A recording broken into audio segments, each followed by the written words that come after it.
Okay, so hello, my name is Alex Geisinger, and I'm doing my case study presentation on Nigeria. Okay, so introduction to Nigeria. On October 1st, 1960, Nigeria gained independence from Great Britain.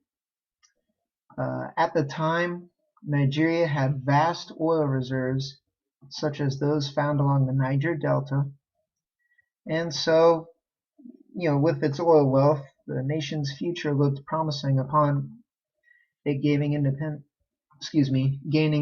from Great Britain. Within 6 years of independence, however, Nigeria's prime minister was assassinated, a militant government was installed, and a brutal civil war was about to begin. Okay, a little bit of background on the country today. Nigeria has a gross domestic product that is below average for even most sub-Saharan African nations. As of 2007, 70% of Nigerians live off of no less than $2, that's $2 US per day. Nigeria ranks 158th of 177 nations listed on the United Nations Human Development Index. Public officials are still recognized in Nigeria today as some of the most corruptible ones in the world. It has a high level of political corruption within the state itself.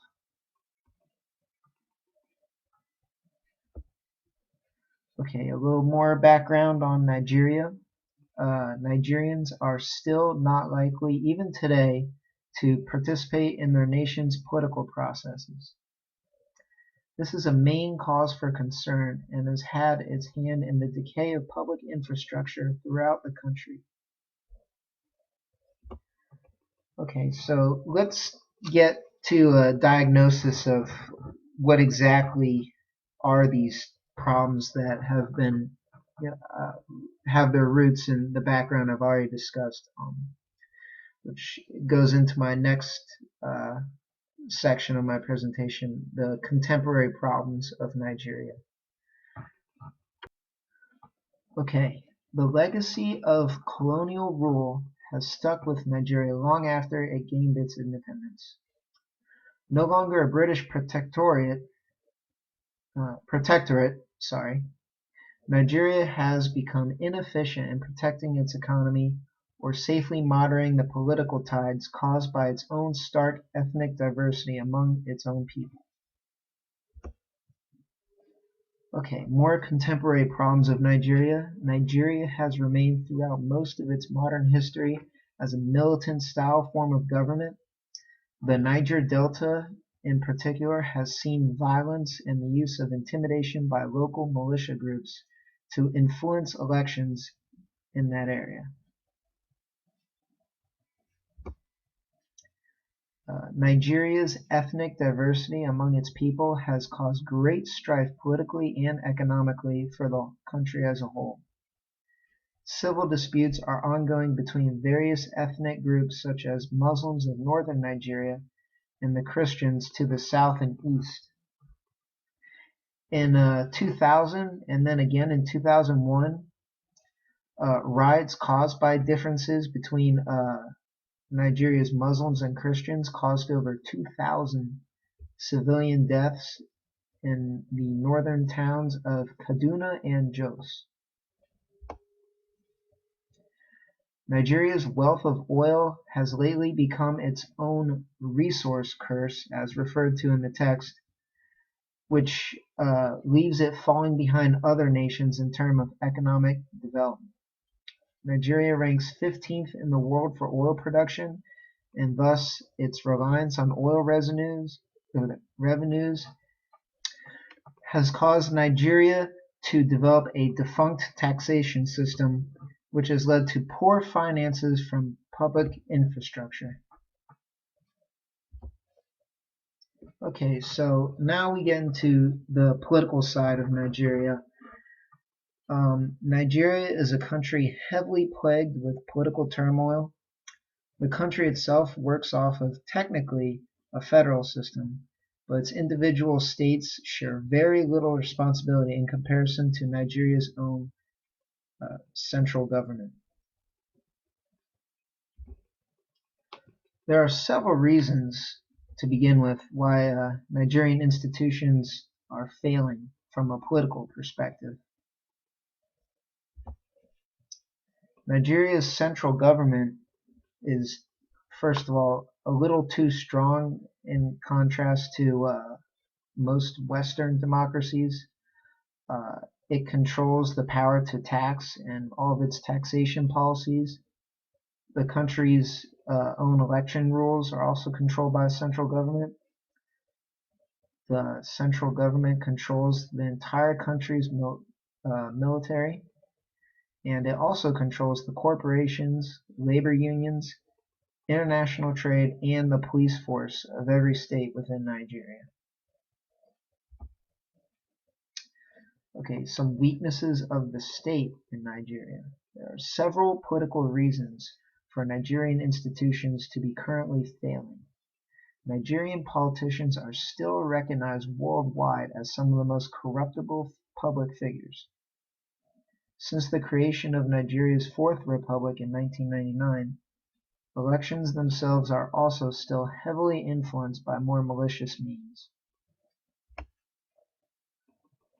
Military governments have ruled Nigeria for 29 of its 50 years of independence, that being on October 1st, 1960.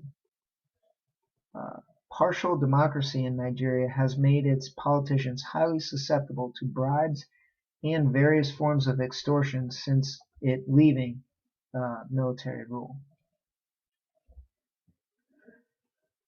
Under international monitoring of Nigeria's latest presidential election in 2011, it was decided that Nigeria was no longer recognized to have free and fair elections at all anymore.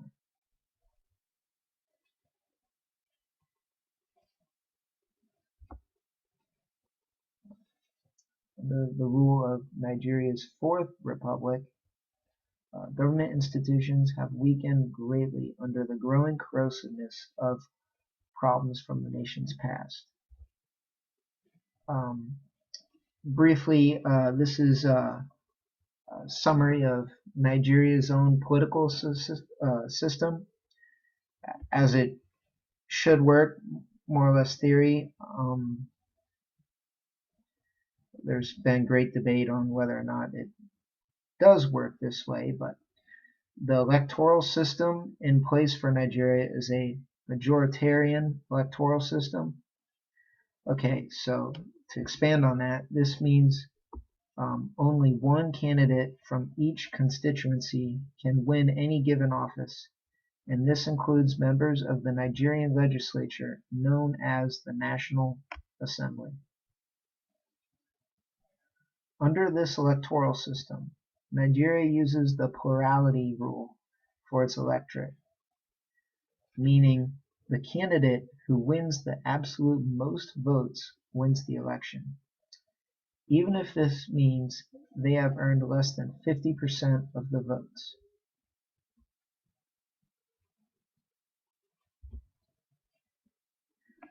Okay, some checks and balances in the Nigerian government.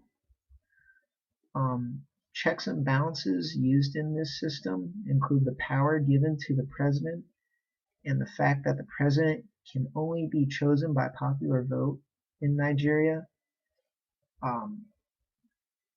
There's obviously no electoral college there, and the Nigerian president can be removed, however, by either 2/3 vote by the National Assembly or via, again, the popular vote by ballot box.